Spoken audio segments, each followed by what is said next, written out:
Hola, ¿qué tal? Qué bueno que nos acompañan a esta plática que sostuvimos con el profesor Jesús Silva Herzog Márquez, académico del ITAM, quien ha trabajado en diversas investigaciones las causas y resultados que ha dado la transición política de México. En esta ocasión, Jesús Silva Herzog nos hace importantes señalamientos críticos, la mayor parte de ellos, sobre este proceso largo e inacabado de nuestra organización política. Sin duda, afirma que la transición no tiene dueño y esto es en parte un saldo positivo del proceso, porque se acabó el poder de una sola persona que pueda controlar todos los hilos del poder y también el sentido de la historia. Reconoce que del autoritarismo pasamos al pluralismo, sí, pero un pluralismo no institucional, sino anárquico y también disfuncional. Sugiere considerar a la reelección legislativa inmediata y a la reelección del presidente, acortando el plazo de su mandato a 4 años, como nuevas opciones para hacer más funcional el ejercicio del gobierno. Asimismo, reconoce a la inseguridad pública como uno de los grandes desafíos que enfrenta la democracia mexicana en el corto plazo. Opiniones y reflexiones, en algunos casos muy polémicas, que nos invitan a pensar qué espera la clase política para tomar las decisiones que son inaplazables. Los invito a ver la siguiente conversación.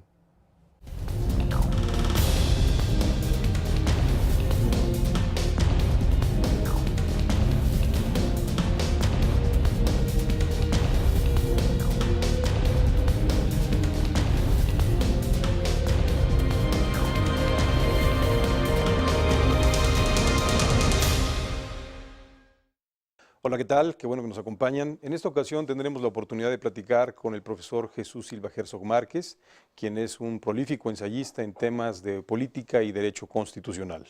Tiene en su haber diversa obra en la que ha tratado y estudiado a profundidad el tema de la transición mexicana. Jesús, muchas gracias por esta oportunidad. Jorge, encantado, muchísimas gracias. Jesús, ¿cuáles son los saldos de la transición a la democracia en México? La parte positiva y también lo no tan positivo.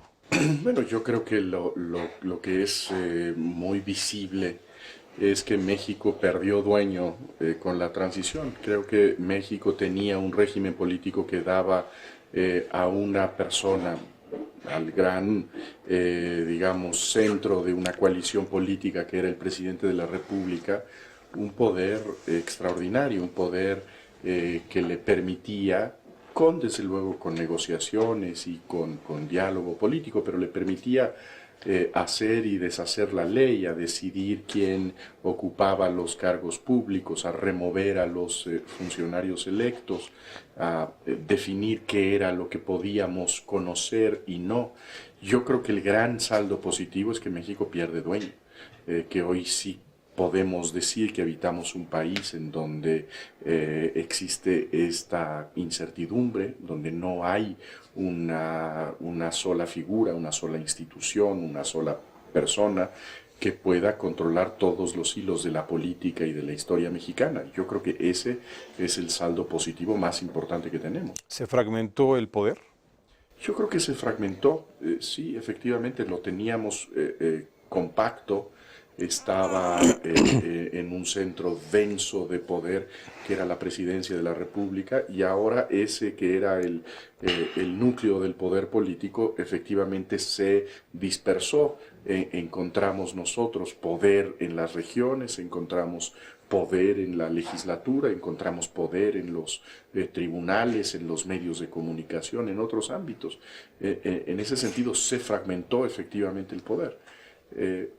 Apuntando un poco a lo que sugieres en tu pregunta, el problema es que se fragmentó, se dispersó el poder, pero que no hemos encontrado todavía a la fecha los mecanismos para que esos pedazos, esos fragmentos se articulen y le den al país las decisiones que le hacen falta. Decisiones, instituciones y me imagino que también figuras en las que tú has señalado algunas, por ejemplo, la reelección legislativa. Sí. ¿Por qué la reelección legislativa? ¿Por qué es importante en el proceso de la consolidación de la transición la reelección? Bueno, yo diría que la reelección de los legisladores es el complemento del voto. Creo que lo que tenemos nosotros en relación con los diputados, con los senadores, es la mitad de un voto. porque si bien nosotros tenemos ya la capacidad de decidir quién ocupa una curul, quién entra al Congreso, el poder ciudadano se complementa, me parece, en la medida en que uno, después de haberle otorgado esa confianza, revise los resultados de esa decisión, vea qué es lo que hizo nuestro diputado, nuestro senador, que ese senador nos rinda cuentas y nosotros digamos si queremos renovarle la confianza o retirársela. Y yo creo que en buena medida el tema de la reelección tiene que ver con un poder completo. Ujú. Y creo que tiene también otras ventajas importantes. Me parece que también podríamos estimular una profesionalización de los legisladores, Ujú. una profesionalización que cuelga de su base electoral. Ujú. No es una profesionalización que tiene que ver con arreglos con las cúpulas partidistas o con la confianza que puede darle a los dirigentes de los partidos, sino que es una profesionalización que se acredita democráticamente. Y sospecho también, creo que también hay buenas razones para pensar que la reelección legislativa puede inducir una mayor colaboración. Lo digo con todos los asegúnes porque creo que en términos institucionales debemos hablar de probabilidades, de alicientes. Y en este caso yo creo que podríamos imaginar nosotros que en la medida en que los legisladores saben que deben rendir cuentas a sus bases, pues podríamos nosotros anticipar que estos legisladores pueden darse cuenta de que seguramente tienen afinidades con posiciones de otros partidos políticos y que por lo tanto tiene sentido para ellos distanciarse de una línea dictada desde arriba, desde la cúpula de su propio partido. Para algunos autores como Giovanni Sartori, la transición mexicana ha pasado fundamentalmente por el campo de lo electoral y no de lo institucional o de lo constitucional. Eh, ¿Tú crees que a México les falta una nueva agenda de reformas para impulsar este tramo que le hace falta consolidar a México para ser una democracia constitucional y eventualmente una democracia de resultados? Yo creo que sí. Me parece que en los últimos años esa agenda se ha estado bosquejando en el debate público. Yo creo que el presidente Calderón, por ejemplo, ha propuesto una serie de cosas para darle sentido a una nueva agenda. Lo mismo distintos actores políticos en el Senado de la República, por ejemplo, en donde creo que por fortuna sí estamos viendo que cuando hablamos ya de reforma política ya no hablamos solamente de cambiar reglas electorales y modificar al IFE, sino que estamos hablando de cómo se constituyen los órganos del poder, cómo se ejerce el poder, de qué manera trabamos nosotros los puentes de colaboración. Yo creo que esa agenda está llegando, creo que ya llegó la nueva agenda de reformas institucionales y con muchísima timidez, de manera muy lenta, pero creo que ahí vamos caminando los primeros pasos de esa agenda. Es optimista con esa agenda porque tenemos 12 años de que se dio la alternancia en el poder de la titular del Ejecutivo Federal y no ha avanzado una sola reforma. Las que han avanzado, pocas, han sido para debilitar al Ejecutivo en su relación frente al Congreso. Pongo el ejemplo del presupuesto, por ejemplo, en donde tienes un Congreso extraordinariamente poderoso en sus capacidades de fijar agenda y eventualmente modificar una propuesta que envía el Ejecutivo dentro de un sistema presidencial. Bueno, me parece que sí podemos ser en algún sentido optimistas, porque para empezar creo que ya está el marco de la discusión. Curiosamente creo que en lo que fue la contienda interna dentro del PRI, Ujú. quizá más de lo que vaya a ser la contienda constitucional, se fijaron, a mi juicio, los contornos de una polémica importante. ¿Qué tipo de presidencia queremos? El candidato victorioso, Enrique Peña Nieto, creo que ha apostado por la reconstrucción de una presidencia hegemónica, podríamos decir. ¿Como el viejo régimen? No diría yo como el viejo régimen necesariamente, pero sí darle una base de mayoría a la presidencia de la República, modificando las reglas electorales de tal forma que lo más probable es que el presidente llegue con un regalo político que sea su mayoría. Esa es una estrategia, ¿no? Reconstruir una presidencia de mayoría. La otra opción es... Como los gobiernos de cláusula de gobernabilidad, o premiums llamado. Sí, digamos, darle ese obsequio, ¿no? Ajá. Tú eres el partido más grande, superas cierto límite y por lo tanto las reglas electorales te conforman un Congreso de tal manera que tengas tu forma de trabajar con él en sintonía. La otra opción, pues es la opción de reconocer la pluralidad, reconocer la diversidad y por lo tanto entender que podemos nosotros darle capacidad de gobierno a una presidencia a través de pactos entre partidos, estas coaliciones políticas, ¿no? Como coaliciones de gobierno. ¿Qué serían coaliciones efectivamente de gobierno, cosa que de la que nuestra historia está ausente? No conocemos nosotros esa experiencia. ¿Tú estarías de acuerdo en que se establecieran en México gobiernos de coalición? Bueno, yo creo que podría ser una vía alternativa para salir de los atascos en los que hemos estado. No me parece que eso requiera, que eso demande una reforma institucional, una reforma constitucional como se ha planteado. Es más de voluntad. Yo creo que tiene que ver, uno, con voluntad y tiene que ver también con la precisión concreta de los términos de la colaboración. Tuvimos, por ejemplo, nosotros en el gobierno de Ernesto Zedillo la presencia de integrantes de un partido distinto al del presidente en su gabinete. El procurador claro. no pertenecía a su partido. Pero no hubo ahí ninguna carta clara en donde dijera, estamos nosotros asumiendo estos compromisos, tenemos este proyecto en común y por lo tanto nos vamos a acompañar en este tramo. Si pudiéramos nosotros pensar en un gobierno en donde el Ejecutivo pudiera ser la cabeza de una coalición política, lo menos que podríamos nosotros pedir es que los términos de esa colaboración fueran explícitos. Y públicos. Por supuesto. ¿No estarías pensando entonces eventualmente en lo que han llamado algunos colegas constitucionalistas en la parlamentarización del sistema presidencial? Incorporar algunas figuras del sistema parlamentario a nuestro sistema presidencial, como ratificación de gabinete, como voto de censura, como gobierno de gabinete y algunos otros elementos que podrían hacer pensar que con esta base empezaría un tránsito a un sistema con cierta flexibilidad como el parlamentario. Bueno, yo creo que sí podríamos nosotros pensar que la fortaleza de la presidencia de la República está en su capacidad de lograr resultados, no en lo que la Constitución le otorga como un abultado catálogo de facultades, sino en lo que tiene capacidad real de lograr. Okay. En este sentido sí creo que hay experiencia que nos puede mostrar que hay una paradoja en el orden constitucional.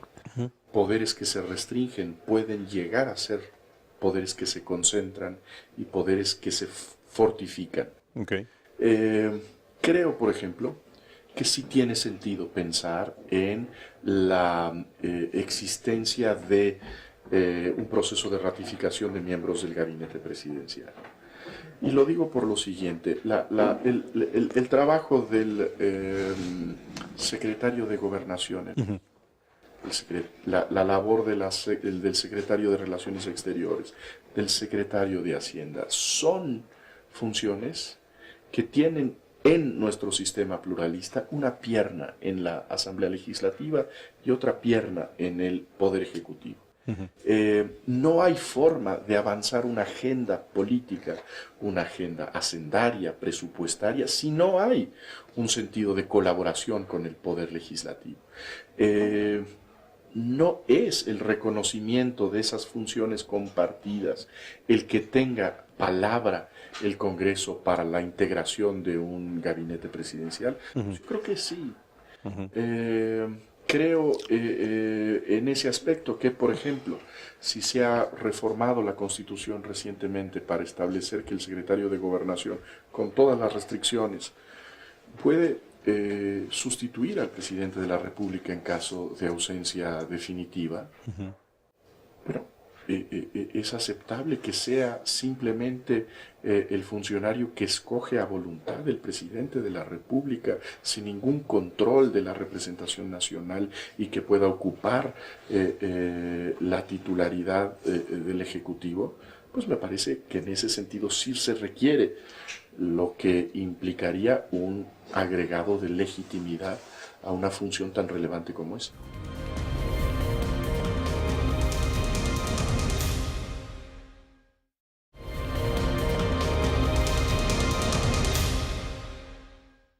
Hay algunos colegas y en general algunas críticas sobre el gobierno de coalición. Dicen que eventualmente son gobiernos que quieren flexibilizar algunas estructuras que son muy rígidas dentro de los sistemas presidenciales. Pienso, por ejemplo, en el mandato de un presidente que es elegido por un periodo de tiempo determinado, a diferencia de un sistema parlamentario que cuando se acaba la confianza se convocan nuevas elecciones y se resuelve.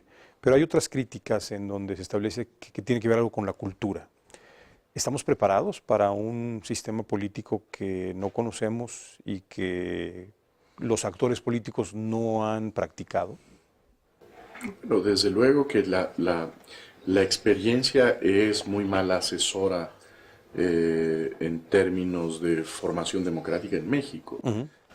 No podemos acudir a nuestra memoria política para encontrar alimento en las nuevas circunstancias, por el hecho sencillo de que vivimos tiempos inéditos. No conocemos el pluralismo institucionalizado en el país, conocemos la concentración y el pluralismo anárquico.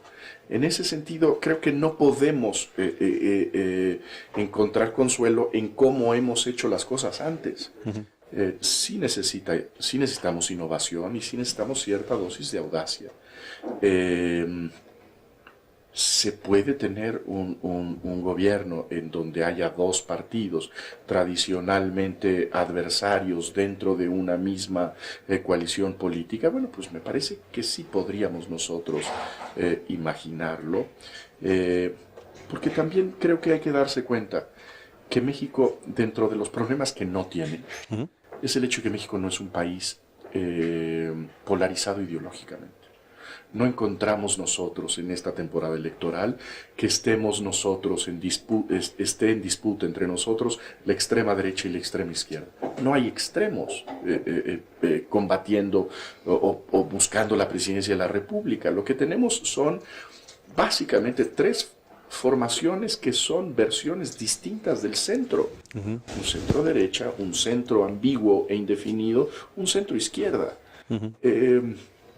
Son irreconciliables las posturas de ciertos sectores del PRI con las posturas del PAN, son irreconciliables las posturas del PRD con las del PRI o con las del PAN. Yo diría que no. Yo creo que podríamos nosotros encontrar muy claramente un menú de opciones y de políticas compartidas.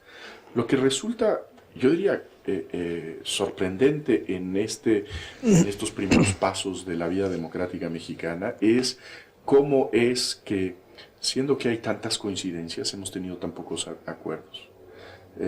Y creo que tiene que ver con esta convicción de que la única forma de recuperar el poder es apostando por el fracaso de quien lo ocupa, ¿no? Como sucedió en el 19, en donde la figura del vicepresidente le apostaba a que el presidente fracasara para que eventualmente pudiese tener oportunidades de ser nuevo presidente, ¿no? O sea, hay malos incentivos. Sí, yo creo que ese es el caso de una institución necesaria mal diseñada. Me parece que la figura del vicepresidente tiene sentido en un país que busca la estabilidad institucional, pero difícilmente puede sostenerse que con las reglas iniciales de la Constitución del 24 ocupe la vicepresidencia el adversario del presidente, ¿no? Pensar que Andrés Manuel López Obrador pudo haber sido el vicepresidente de Felipe Calderón, eso es de locos, ¿no? Es contra el sentido común.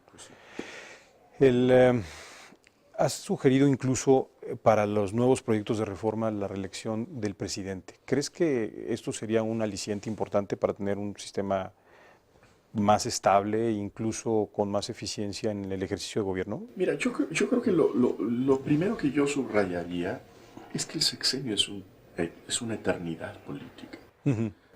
Yo creo que es un tiempo que ya no tiene sentido en esta época, el tener nosotros un periodo de 6 años. Me parece que es un periodo terriblemente largo. Desde luego, en un sexenio, no solamente aporto los argumentos de la tradición y el tabú de la reelección presidencial, pero incluso pensando en un sexenio, la reelección después de 6 años, tener 12 años, es demasiado tiempo. Yo lo que creo que primero deberíamos discutir es si no deberíamos acortar el tiempo. Nuestra término presidencial es uno de los más largos que existen todavía en el mundo, uh-huh. Los regímenes presidenciales, el venezolano anda por ahí, pero yo creo que deberíamos recortar el periodo presidencial. Y sí, bueno, creo que podríamos nosotros, en lugar de estar pensando en este asunto de la revocación del mandato, que creo que es una institución que puede subvertir las bases de estabilidad de un sistema presidencial. Uh-huh. Bueno, si queremos la rendición de cuentas, pues vayámonos después de 4 años a ver si le renovamos el permiso al presidente, ¿no? 8 años. Que podría tener algún sentido, sí. Hay otros elementos dentro de la agenda de la transición que se han analizado poco, se han propuesto, pero no con la intensidad que muchas organizaciones no gubernamentales han empujado, y me refiero a los temas que se vinculan con la democracia directa, uh-huh. Tales como el referéndum, plebiscito, la iniciativa popular o iniciativa legislativa, ciudadanía, candidaturas ciudadanas o no partidistas y la revocación de mandato. ¿Estás tú cómodo con estas propuestas de incorporar a la democracia representativa estos elementos, en razón de que hemos visto que hay una clase política que al parecer está un poco alejada de sus representados y de la gente? Bueno, yo creo que hay que ver cuáles son los problemas que tenemos en la circunstancia política mexicana.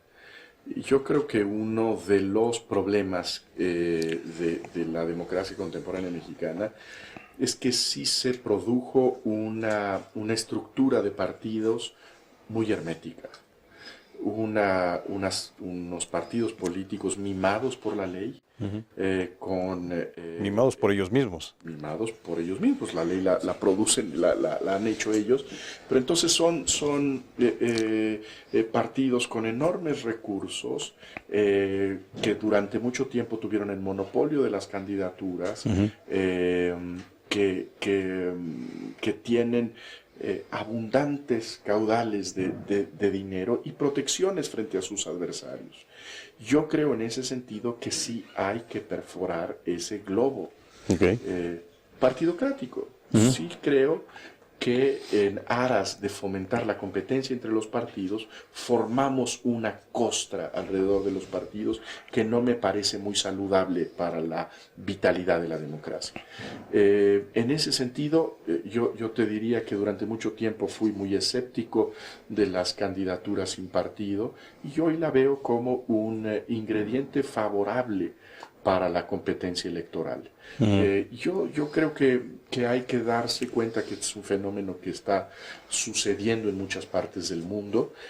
Creo que puede ser muy importante a nivel regional, local, de municipios, de alcaldías, en donde la presencia directa de un candidato respetable puede oxigenar enormemente la vida democrática de una ciudad. Uh-huh.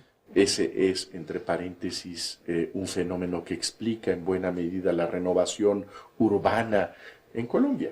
¿no? El hecho de que fuera de las estructuras de los partidos aparecen líderes políticos con un mensaje fresco, nuevo y que logran una responsabilidad en democracia. Y luego yo diría que a nivel, digamos, nacional, si bien es muy improbable que tenga perspectivas de éxito una candidatura ciudadana, una candidatura sin partido, me parece que es sobre todo un mecanismo de presión a los partidos políticos que es muy importante que exista. El hecho de que deben estar atentos, escuchar lo que sucede afuera de sus edificios. Y yo creo que el hecho de que haya esta amenaza, porque para el reino de los partidos, los candidatos sin partidos pueden significar una presencia amenazadora, esa presencia puede mantenerlos más vivos para escuchar lo que sucede afuera. En este sentido, yo diría que las candidaturas independientes deben ser bienvenidas. Creo que pueden oxigenar nuestra competencia. Y las otras figuras, por ejemplo, el referéndum. O sea, el referéndum lo tienes en países escandinavos, pero también lo puedes tener como en países como Venezuela, que ha sido un instrumento que ha sido utilizado por el abuso. A mí me parece que no hay institución democrática que no sea al mismo tiempo fuente de vigor democrático y peligro para la democracia. El voto, por ejemplo, el Congreso, las instancias judiciales, el referéndum, toda institución democrática tiene en sí mismo el peligro de su perversión. Puede haber una perversión autoritaria de los mecanismos de la democracia semidirecta, por supuesto. Han sido, la historia lo demuestra, instituciones muy queridas por los autócratas. Claro. Que tienen a través de estos dispositivos una forma de legitimar la arbitrariedad, de rebasar a las instituciones de control, a las instituciones representativas, etc. Por supuesto que nosotros encontramos muchos casos de dictadores que dicen yo me llevo directamente con mi pueblo y mi pueblo me va a decir que yo tengo la razón y que nadie, por lo tanto, me puede detener.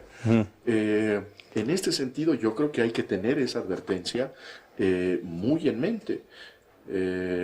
Y sin embargo, creo que también pueden tener una función valiosa estos mecanismos de democracia semidirecta, un poco por lo mismo que mencionábamos hace un momento. Se trata de expedientes que en democracias estables se activan con poca frecuencia. Esporádicamente. Esporádicamente son, como dices, pueden ser peligrosos. El caso, digamos, de California, para hablar de un subsistema político, Sí, que sí. también es digno de tomar en cuenta. Por supuesto. Pero yo creo que también con regulaciones específicas, con normas que prevengan sus abusos, puede significar una válvula. Y yo creo que la primera década de la democracia mexicana fue una democracia que nos anticipó el peligro de la asfixia política, de partidos políticos demasiado encapsulados en sus propios intereses y en donde es muy necesario perforar esos hermetismos. Estos vehículos con prudencia pueden ser valiosos. Sobre la democracia institucional se espera mucho, igual se espera mucho sobre la democracia semidirecta. Pero al final del día, creo, Jesús, que la democracia debe de tener una referencia para que podamos identificar como ciudadanos qué es lo que la democracia nos puede dar. Da la impresión como que creemos que la democracia va a resolver muchos otros problemas. ¿Qué es lo que hace la democracia y cuál es el resultado del que debemos esperar de una democracia más o menos bien ensamblada? Bueno, yo creo que esta es una pregunta crucial. Creo que es la pregunta básica que trata de responder Giovanni Sartori en su trabajo sobre la democracia. Si queremos cuidar la democracia, hay que pedirle lo que ofrece y no le pidamos aquello que no nos puede brindar. Yo creo que la democracia en ese sentido nos puede, lo que yo creo que le podemos no solamente pedir, sino exigir a la democracia, es el trato auténtico de ser ciudadanos. Ujú. Y creo que ese trato del orden político a la gente a partir del criterio de ciudadanía no es solamente ser sumado el día de las elecciones para llevar al gobierno o al Congreso a quien nosotros pongamos con una X en una boleta, sino que creo que tiene que ver también con esa experiencia de ciudadanía que es cotidiana. A una democracia debemos exigirle que nos trate a todos como iguales ante la ley. A una democracia debemos exigirle que podamos nosotros acudir ante los tribunales a reclamar nuestros derechos y que podamos nosotros en los tribunales defendernos igualmente. Y creo en ese aspecto que sigue habiendo en la democracia este elemento crucial de igualdad, ¿no? Es decir, no podemos nosotros pensar que la democracia sea solamente esto de lo que se burlaba Rousseau, ¿no?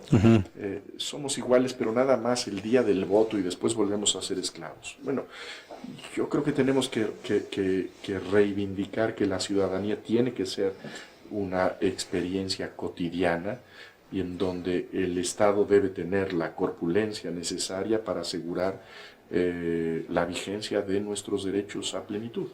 El ejercicio de libertades, la expresión, asociación, información.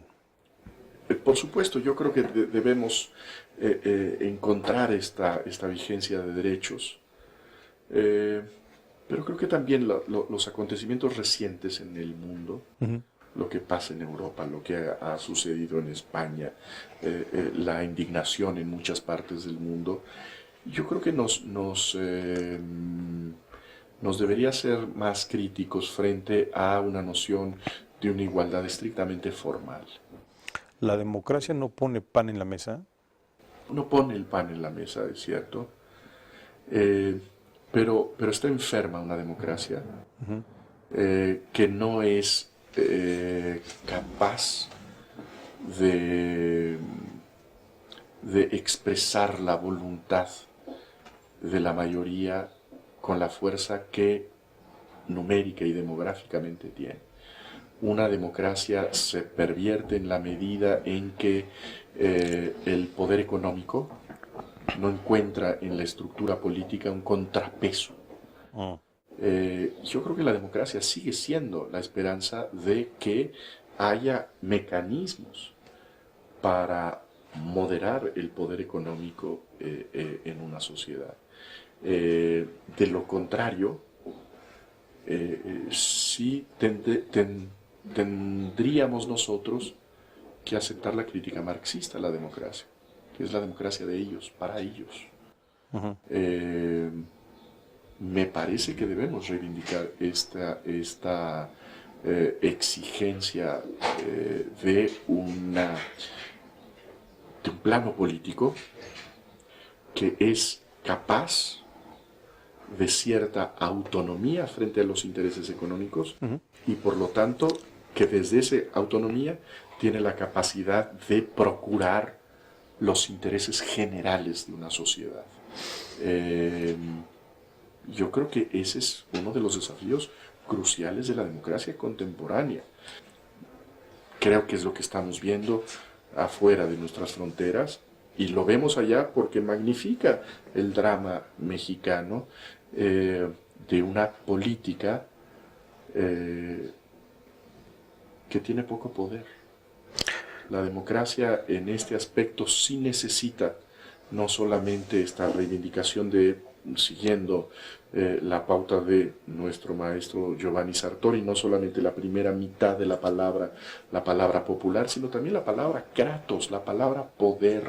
Claro. Y creo que en las últimas décadas lo que hemos visto por los procesos de integración económica, de mundialización, es de democracias débiles, anémicas, que están en buena medida sometidas a intereses parciales.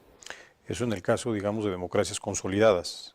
Y para el caso de democracias como el caso mexicano, que está en vías de establecer su consolidación, es un reto adicional, ¿no? El poder limitar el poder de los poderes fácticos. Yo creo que sí, yo creo que este es una tarea pendiente del proceso democrático mexicano, en donde pues me parece que la democracia necesita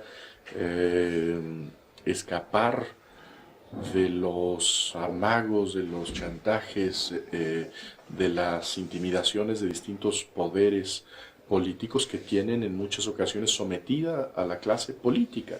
En este aspecto, frente a esta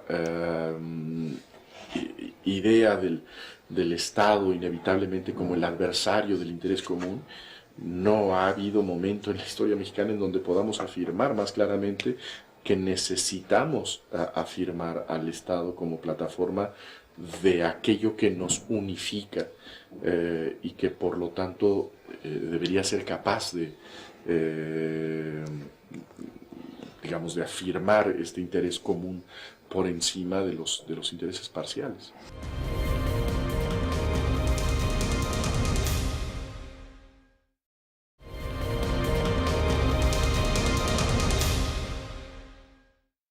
Otro de los temas que parece que es un desafío, independientemente de la desigualdad, pobreza, falta de cierta base en el nivel educativo para la creación de ciudadanía, la inseguridad y el crimen organizado es uno de los temas que puede debilitar más a la democracia.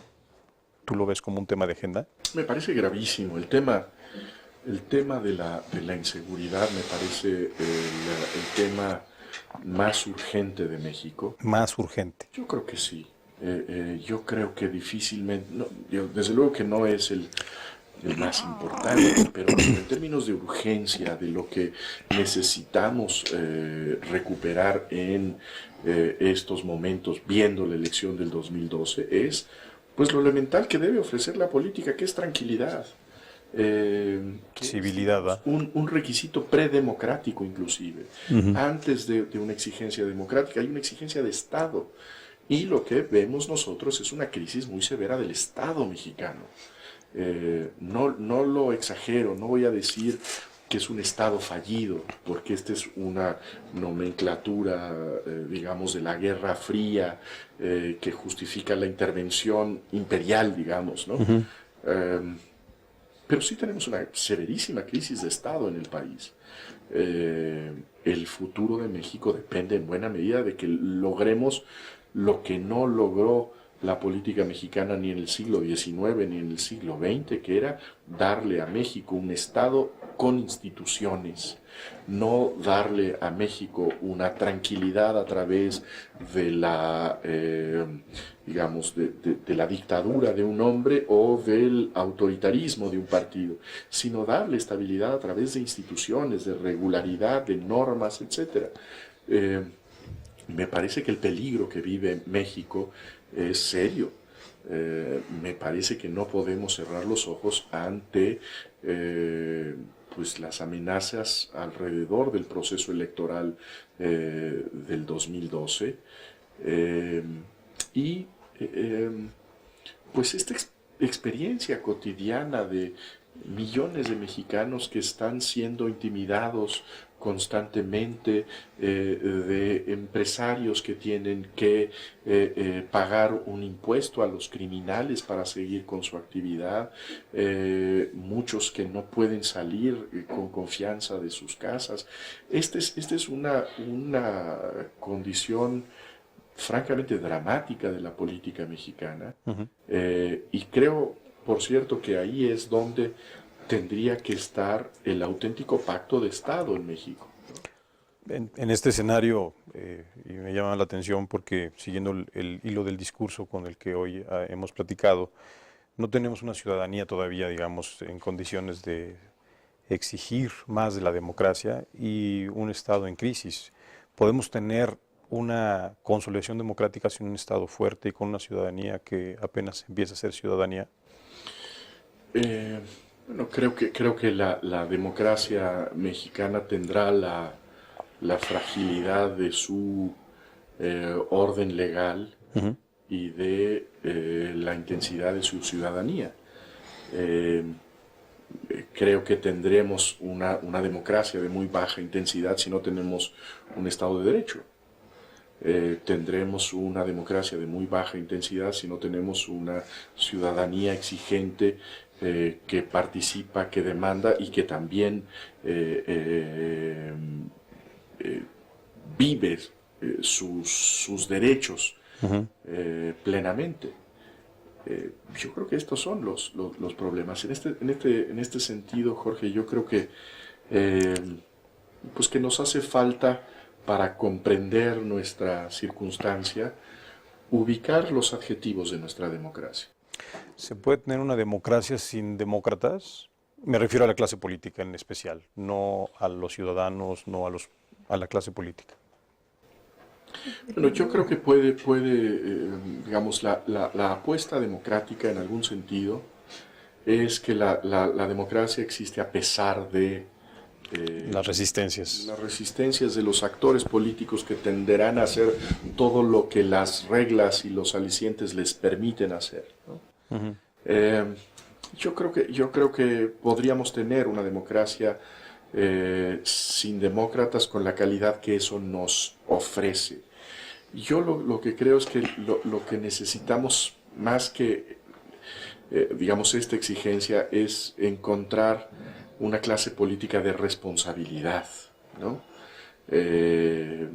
Más allá de pedirle, digamos, un compromiso en abstracto con la democracia, yo creo que habría que pedirle a la clase política un compromiso con los resultados, con lo que produce su acción y su abstención. Me parece pues que resulta muy barato para la clase política el seguir actuando como lo ha hecho hasta el momento. Y en ese sentido me parece que lo que encontramos es una mirada de muy corto plazo. Yo diría que lo que ha producido en términos de la mirada de la clase política mexicana el cambio democrático es la mediocridad de las ambiciones. Creo que lo vemos nosotros en la pobreza de la oferta política en la temporada electoral. ¿Qué mirada tan corta, qué horizonte tan estrecho nos ofrecen los actores políticos, incluso en esta temporada en donde quieren alentar la esperanza y la expectativa de que puede haber un cambio con su gestión?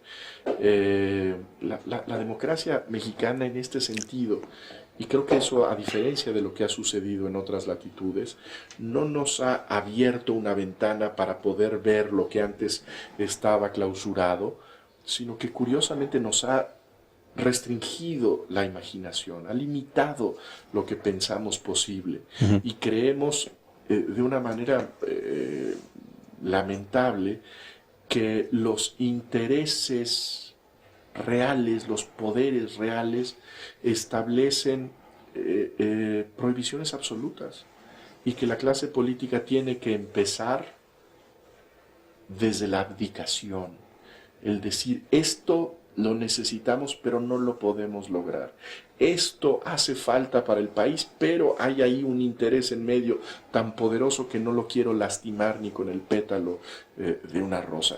En este sentido, lo que tenemos nosotros es una democracia que abdica a su propio poder. Es una democracia que no tiene los resultados que esperaríamos y que podría ser una democracia que en buena medida no tiene el poder porque es disfuncional derivado de su arreglo institucional? ¿Tú lo verías así? Mira, yo creo que... ¿O es un asunto personal y de voluntades? No, yo creo que en la política debemos nosotros, en el análisis de la política contemporánea, creo que sería limitada nuestro juicio si nos quedamos solamente en la ingeniería institucional. Yo creo que hay mucho que tiene que ver con la ingeniería institucional. Yo creo que hay muchos defectos institucionales, hay muchas cosas que reparar. Pero creo que la política no es solamente planos de una maquinaria. La política, a final del día, es también acto y producto de personas concretas, con un sentido de la historia concreta, con un sentido de responsabilidad concreta. Yo creo que no podemos ni creer que con estas instituciones todo mundo hubiera hecho lo mismo, ni podemos tampoco pensar que cuando llegue un gran hombre y un gran estadista va a resolver todas las cosas. Pero yo sí creo que hay una enorme responsabilidad histórica de la clase política mexicana en los últimos 15 años. Sí recuerdo aquella expresión de Cosío Villegas frente a los hombres de la revolución, en donde dice todos, absolutamente todos los hombres de la revolución mexicana, sin exceptuar a ninguno, han estado por debajo de las exigencias nacionales. Bueno, yo creo que eso lo podemos decir hoy de la clase política mexicana. Es una clase política por abajo de la exigencia ciudadana. Desde luego, lo veo muy ostentosamente. Creo que no encontramos ni en ninguno de los partidos políticos, que me parece que son los protagonistas de esta historia, en ninguno veo yo la capacidad para descifrar su momento, su circunstancia. No estoy soñando yo con un presidente erudito, con un hombre de una cultura inmensa. Estoy pidiendo políticos con sentido de tiempo, con sentido de circunstancia. Ni Vicente Fox supo qué tiempo estaba pisando, ni Felipe Calderón lo ha visto. Y lo mismo podríamos decir de los líderes de los distintos partidos políticos que en democracia son corresponsables de la marcha del país. Yo creo que ese es uno de los dramas mexicanos, en donde sí tuvimos la desgracia de haber fundado el régimen democrático con una clase política de una terrible mediocridad. No importa que no sean letrados, digamos. Yo creo que no es la exigencia básica, ¿no? Adolfo Suárez no era un hombre excepcionalmente culto, ni perspicaz, ni profundo, ni brillante, según relatan sus biógrafos y cronistas. Tenía una cosa elemental: sabía dónde estaba. Y sentido común, ¿no? Tenía ese sentido común, esa idea de insertar el sentido común en el sentido político, decía, ¿no? Pero esta apreciación de lo que demanda el tiempo en un momento determinado, yo creo que eso es lo que deberíamos pedir y exigir, junto, a lo mejor ya es una exigencia excesiva, junto con una idea de futuro. México creo que también necesita encontrar en su diálogo democrático una idea de cohesión hacia el futuro. Con esta idea hacia el futuro, Jesús Silva Herzog Márquez es optimista con relación a la democracia mexicana y al futuro de la democracia mexicana. Pues no soy optimista en lo más mínimo en el corto plazo. Creo que las señales en lo inmediato no son alentadoras. No me parece que se esté armando una campaña política en donde tengamos nosotros la posibilidad de discernir proyectos, trayectorias, ofertas, sino que creo que estamos viendo un torneo de superficialidad. pero sería optimista a mediano plazo. Creo que a fin del día aprenderemos y este, digamos, destino político que es la democracia para México, pues tendrá que ser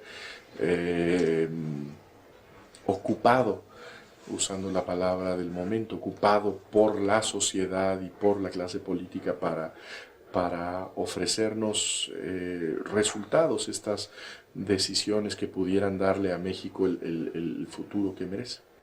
Te agradezco mucho, Jesús, esas reflexiones. Muchísimas gracias a ti, Jorge. Muchas gracias.